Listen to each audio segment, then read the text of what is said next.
Olá amigos, como vão? Espero que bem. Sejam todos muito bem-vindos a mais um vídeo Reflexões Extra Classe aqui no canal. Hoje eu quero falar com brevidade sobre esse caso da Bienal do Livro, em que a Prefeitura do Rio de Janeiro ameaçou apreender algumas obras com conteúdo homoafetivo. Eu propus a enquete na comunidade do canal, vocês demonstraram interesse, então nós estamos aqui. E o meu objetivo não é defender posição nenhuma, mas apenas explicar com que fundamentos o Poder Judiciário decidiu, ao menos até agora, que a presença daquela imagem de um beijo gay em uma obra infanto-juvenil não fere o Estatuto da Criança e do Adolescente e não precisaria estar lacrado. Cada um que concorde com o que bem entender. Para isso, contudo, me parece necessário é que entendamos. Vamos juntos. Tudo começa com a chegada ao conhecimento da administração municipal do Rio de Janeiro o fato de que em um dos estandes expositores da Bienal do Livro estava sendo comercializado sem proteção, sem esclarecimento, sem uma embalagem apropriada, publicação que era destinada ao público infanto-juvenil, mas conteria material impróprio e inadequado ao manuseio por crianças e adolescentes. Ou seja, o material estava sendo vendido sem observar o disposto nos artigos 78 e 79 do Estatuto da Criança e do Adolescente. Logo adiante eu volto a esses dispositivos porque eles ainda serão importantes.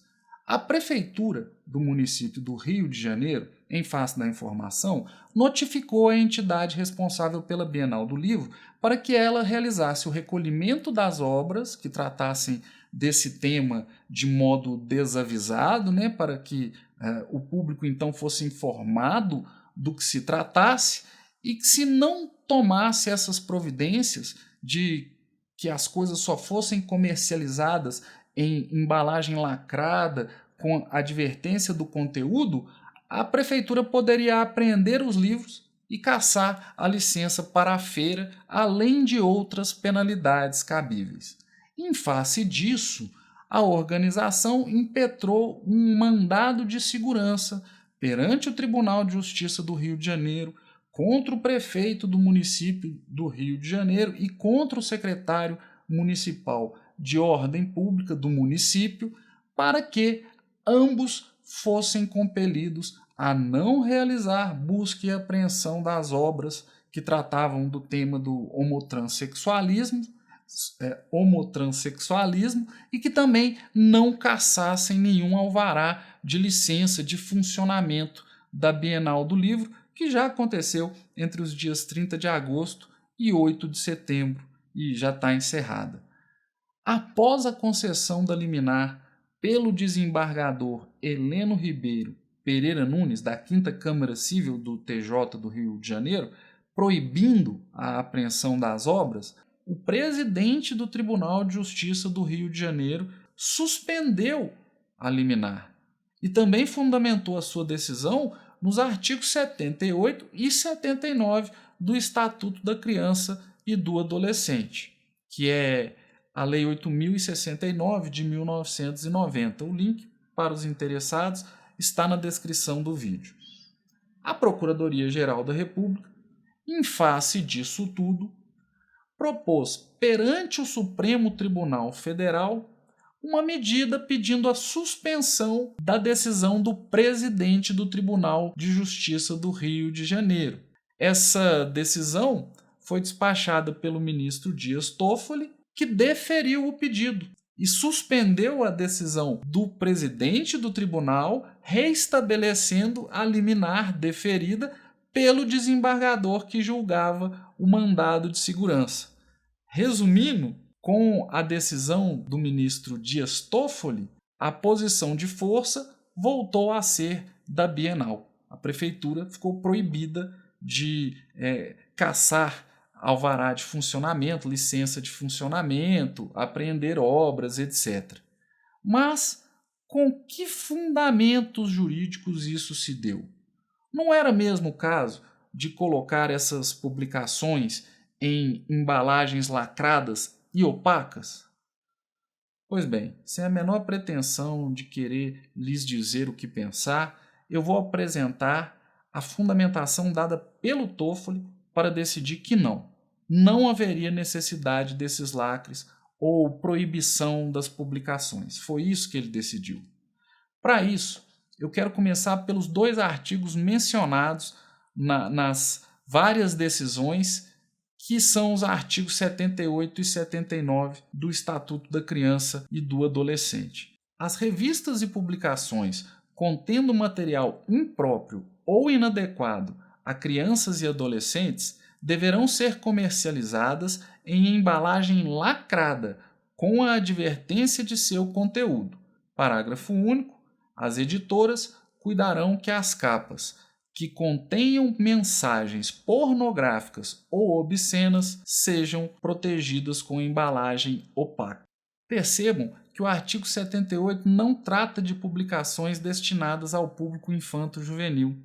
Melhor seria dizer que esse dispositivo determina como esconder de crianças e adolescentes os conteúdos que não são adequados e nem destinados a elas, e por isso mencionam embalagem opaca, justamente para esconder pornografia ou obscenidade. É o caso de revistas pornográficas que, porventura, estão lá na banca de revistas, mas que estão cobertas. Não são publicações destinadas a crianças e adolescentes. Então, esse artigo 78 não seria exatamente o aplicável ao caso. Por quê? Porque você está tratando de publicações para crianças e adolescentes. E essas publicações não têm pornografia, portanto, não são o caso do artigo 78. Então, o ministro Dias Toffoli começou limpando o campo dessa forma. Falou, olha, as decisões mencionam o artigo 78 e 79, mas o 78 não é para o caso. Já o artigo 79, eu vou colocar aqui para que nós acompanhemos também. Olha o que ele diz. Artigo 79. As revistas e publicações destinadas ao público infanto-juvenil não poderão conter ilustrações, fotografias, legendas, crônicas ou anúncios de bebidas alcoólicas, tabaco, armas e munições e deverão respeitar os valores éticos e sociais da pessoa e da família. Esse artigo 79, ele sim se refere a conteúdo destinado ao consumo do público infanto-juvenil. E por isso há uma vedação de conteúdos que podem estar presentes. Certos conteúdos não podem. Não é o que acontece no artigo 78. Ali o conteúdo não é para crianças e adolescentes e, sendo impróprio, deve ser lacrado. Mas no caso do 79, nós estamos falando de conteúdo que é voltado para essa faixa etária e que, portanto, tem essa série de restrições e não pode desrespeitar a família. E é esse o ponto. Estariam a pessoa e a família sendo desrespeitadas com um beijo gay? A visibilidade do afeto de um casal homoafetivo é um desrespeito à família? A resposta jurídica a esta pergunta é a decisão do Toffoli. Olha, o fato é que juridicamente assimilar as relações homoafetivas a conteúdo impróprio ou inadequado à infância e à juventude fere o princípio da igualdade. Talvez não fosse assim se estivessem proibidos todos os beijos e abraços. Quer dizer, para proteger a criança, proíbe demonstração de afeto. Mas esse não é o modo como nós retratamos as relações afetivas. Nós não protegemos as crianças das demonstrações de afeto. Pelo contrário. E aí, em termos jurídicos, você já tem entendimentos de que tratar de modo diverso a manifestação de afeto entre casais homoafetivos desrespeitaria o seu direito à identidade. Isso está, por exemplo, na ação direta de inconstitucionalidade número 4.275, que tratou do direito à identidade das pessoas trans. Agora, nós tivemos a ação direta de inconstitucionalidade por omissão, a ADO 26, que estabeleceu mais precedente, né, com a criminalização da homofobia. Tudo no sentido, um acúmulo de decisões e de entendimentos no sentido de que discriminar ou tratar de modo diferenciado as relações homoafetivas é inconstitucional por desrespeitar o princípio da igualdade. E assim sendo, qual é a diferença? Estou falando para o direito, não estou discutindo o valor moral ou religioso de ninguém. Qual a diferença entre uma demonstração de afeto homoafetiva e uma demonstração de afeto que não seja entre pessoas de mesmo sexo? Olha, em face do arcabouço jurídico que nós temos, do conjunto de decisões que nós temos, o afeto entre pessoas do mesmo sexo, o beijo entre essas pessoas, não é algo que atente contra a família. E eu não estou, repito, querendo com isso atropelar a moral de ninguém. Haverá quem considere que casais homoafetivos atentam contra a família. Tudo bem, o que eu estou pontuando aqui é que para o direito não há esse atentado contra a família, não.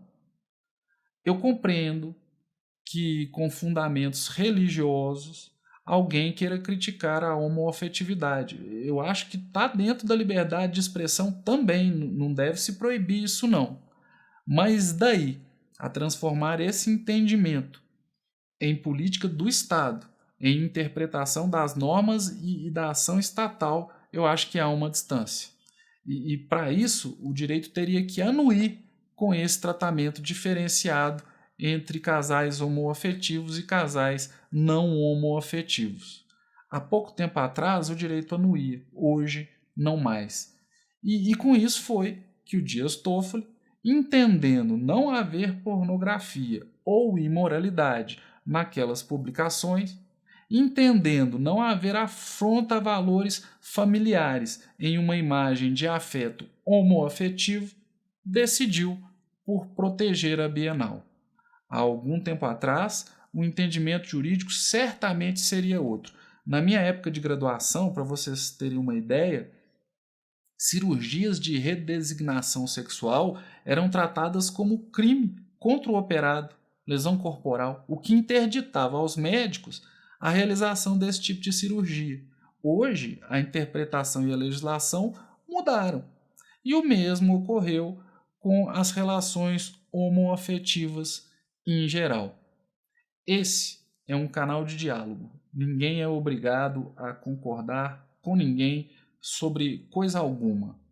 Mas a despeito daquilo acerca do que possamos concordar, esses são os fundamentos apresentados pelo magistrado Dias Toffoli em sua decisão. E esses são mesmo os argumentos que têm sustentado as várias decisões em âmbito jurídico que temos visto por aí. O Toffoli também mencionou liberdade de expressão, mencionou o livre mercado das ideias do Stuart Mill, mas todos sabemos que o compromisso dessa autoridade com a liberdade de expressão vai até o limite dos seus interesses. Passado esse limite, liberdade de expressão é fake news. E é isso, amigos.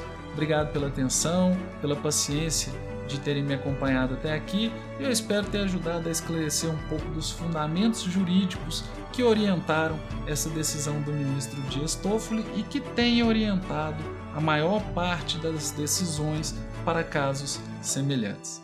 Obrigado mais uma vez, um abraço e até a próxima.